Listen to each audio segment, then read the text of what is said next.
दिल्लीच्या जंतर मंतरवर विद्यार्थ्यांचं आंदोलन अर्थातच कॉक्रोच जनता पार्टीचं आंदोलन मोठ्या प्रमाणात ते आक्रमक होताना दिसतंय। यावेळी संसद भवनावर देखील काही विद्यार्थ्यांनी कूच करण्याचा प्रयत्न केला आणि त्यांच्यावर भयंकर लाठीचार्ज देखील पोलिसांतर्फे करण्यात आला। आपण सोशल मीडियाच्या माध्यमातून अनेक व्हिडिओ पाहिले, विद्यार्थी असेल, महिला असेल, मुली असतील, त्यांना अमानुष मारहाण झाली आणि त्या अमानुष मारहाणीमध्ये काही सिव्हिल ड्रेसवर पोलीस नसल्याचे आरोप देखील होण्यात आले। विदाउट ड्रेसवर काही तरुण होते, त्यांनी देखील तरुणांना आणि तरुणींना मारहाण केल्याची धक्कादायक घटना समोर आली। आपण सोशल मीडियावर पाहिलं, त्याच्यावर आपण आक्रमकता दाखवली, त्याच्यानंतर आपण सोशल मीडियावर कमेंट देखील देण्यात आल्या। परंतु ज्या वेळेस हकीकत आपण पाहतो, ज्या प्रॉपर त्या जंतर मंतरवर चालू असलेल्या आंदोलनामध्ये सहभागी असलेल्या व्यक्तींना आपण संपर्क केला तर आपल्या समोर अधिकच एक भयंकर माहिती देखील समोर आल्याचं आपल्याला पाहायला मिळालं आणि माहिती समोर आलेली आहे। आपल्यासोबतच जंतर मंतरच्या त्या आंदोलनामध्ये सहभागी असलेले एक तरुण पत्रकार आहेत, त्यांच्यासोबतच आपण जाणून घेणार आहोत नेमकं प्रकरण काय आहे। सोशल मीडियाच्या माध्यमातून आम्ही व्हिडिओ पाहिले, पण तुम्ही त्या परिस्थितीमध्ये जंतर मंतरवर होता, त्या ठिकाणी काय परिस्थिती होती आणि कशा पद्धतीने ते आंदोलन हाताळलं गेलं, काय सांगाल सर? कशा पद्धतीने आंदोलन सुरू होतं जंतर मंतरवर? माझं नाव अजय आहे, अजय कसबे, आणि मी प्रॉपर परभणीचा आहे।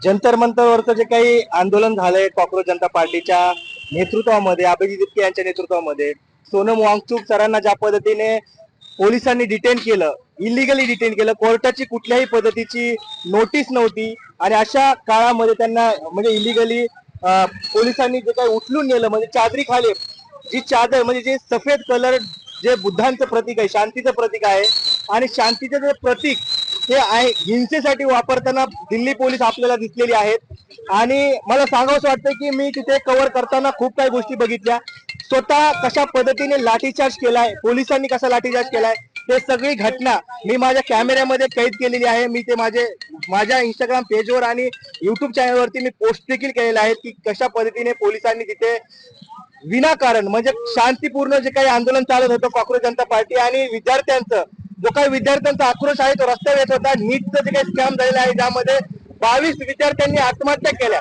आणि या आत्महत्यांचा जस्टिस त्यांना मिळावा, न्याय मिळावा, प्रत्येक विद्यार्थ्याला 1 करोड रुपये देण्यात यावे, त्यांच्या फॅमिलीला देण्यात यावे, आणि जे काही आपल्या देशाचे एज्युकेशन मिनिस्टर आहेत, शिक्षण मंत्री आहेत धर्मेंद्र प्रधान, यांचा राजीनामा मिळावा, यासाठी ती मागणी होती।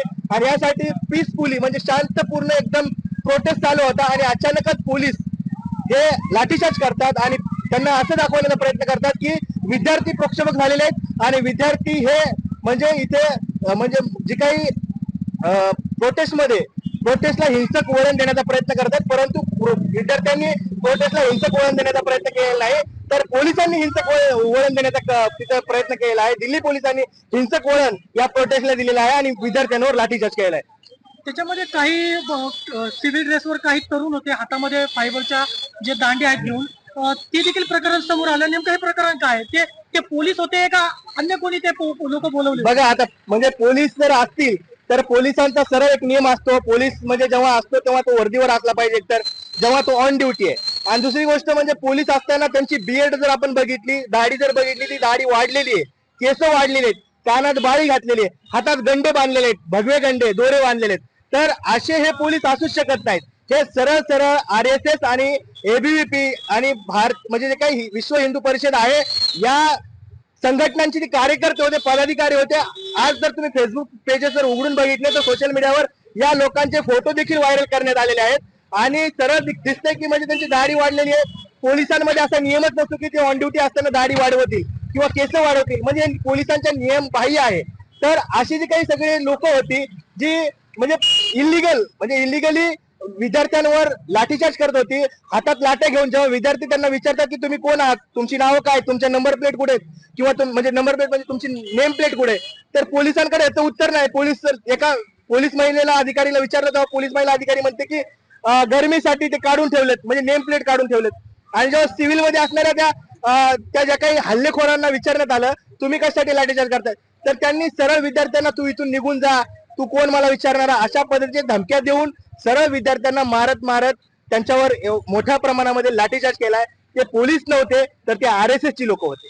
विरोधी पक्षाकडून देखील आता मोठं आंदोलन होताना दिसतंय. काल देखील विरोधी पक्षनेते काँग्रेसचे राहुल गांधीजी हे देखील त्या नरेंद्र मोदी यांच्या आवासाबाहेर आंदोलन केलं. त्यांना देखील त्या ठिकाणी डिटेन करण्यात आलं. याच्याबद्दल काय सांगाल? देशामध्ये म्हणजे एलओपी जे काही म्हणजे लोकसभाचा विरोधी पक्ष नेता आहे त्याला जर अशा पद्धतीने उचलून घेत असेल पोलीस आणि अखिलेश यादव असतील, राहुल गांधी असतील, म्हणजे देशामध्ये यांचं एक नेतृत्व आहे मोठ्या प्रमाणामध्ये, यांच्या प्रभावाखाली अनेक लोक आहेत आणि अशा लोकांना म्हणजे जे काही मेंबर ऑफ पार्लमेंट किंवा अपोजिशन लीडर आहेत आपल्या देशाचे, अशा नेत्यांना जर उचलून डिटेन केलं जात असेल किंवा त्यांना तुरुंगात टाकण्याचा प्रयत्न केला असेल तर लोकशाही नाहीये. देशामध्ये लोकतंत्र संपलेलं आहे आणि विद्यार्थ्यांवर एकीकडे तुम्ही एवढ्या मोठ्या प्रमाणात लाठीचार्ज करतात आणि त्याच्यासाठी जर कोणी आवाज उचलत असेल तर त्यांना तुम्ही अरेस्ट करता. म्हणजे तिथे लोकशाही संपुष्टात आलेली आहे असं म्हणायला हरकत नाही. आज आपण देशाची परिस्थिती बघत आहोत की कशा पद्धतीने अराजकतेकडे घेऊन चाललेल्या आहेत. मी जंतर मंतरवरून सध्या आलेलो आहे इकडं. मी पुण्याला जात होतो आणि इकडे नातेवाईक राहतात म्हणून मी दौंडमध्ये आलेलो. परंतु मला सांगावंसं वाटतंय की देशामध्ये लोकशाही राहिलेली नाहीये, लोकतंत्र राहिले नाही. राहुल गांधी सारख्या नेत्यांना अरेस्ट करत आहेत आणि धर्मेंद्र प्रधान जे 22 विद्यार्थ्यांचा त्यांनी जीव घेतला, 22 विद्यार्थ्यांनी आत्महत्या केली, ती आत्महत्या नसून तो एक प्रकारचा त्यांचा मर्डर आहे मी असं म्हणतो. आणि त्या विद्यार्थ्यांना न्याय मिळाला पाहिजे. धर्मेंद्र प्रधान जर त्यांची खरंच नियत साफ असेल किंवा त्यांना जर अकाउंटेबिलिटी घेण्याची त्यांच्यामध्ये क्षमता असेल तर त्यांनी अकाउंटेबिलिटी घ्यावी. विद्यार्थ्यांचं फक्त एवढंच म्हणणं आहे की धर्मेंद्र प्रधान यांनी अकाउंटेबिलिटी घ्यावी. त्यांनी पारदर्शकता ठेवून मी या पदाचा राजीनामा देत आहे असं म्हणावं जंतर मंतरवरून सगळे विद्यार्थी आज वापस येतील.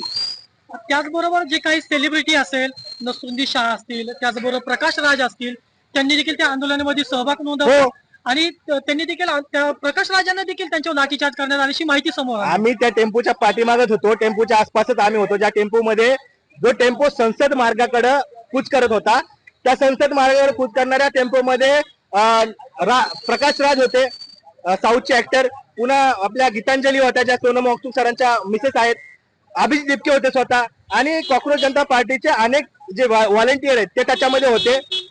मला सांगायचं असं म्हणजे सांगताना खूप म्हणजे आता म्हणजे केविलवाण वाटते की सरकार किती कुठल्या हादलेला जाऊ शकते. सोनम वांगचुकला तर त्यांनी उचलून घेऊन गेलेत, परंतु सोनम वांगचुक सरांच्या मिसेसचे देखील केस ओढण्यात आले.